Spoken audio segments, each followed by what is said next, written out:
Welcome to our channel. Today we how to log into Quora account on iPhone, fast access step by step clearly.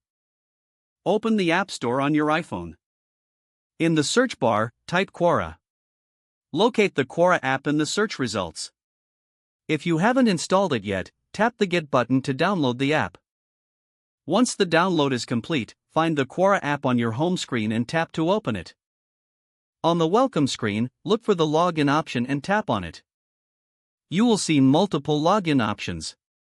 Choose to log in with your email and password, or select the option to log in with Google or Facebook, depending on your preference.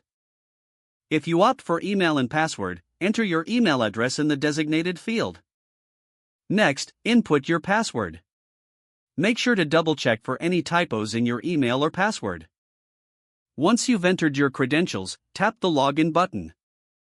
After a few moments, you should be directed to your Quora homepage.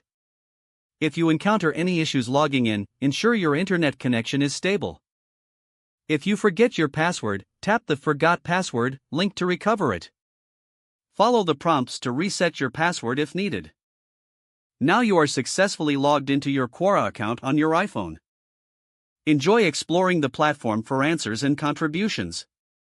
If the page does not load, refresh the browser or try again in a private or incognito. Make sure you are using the correct email address, then retype it carefully to avoid small typos.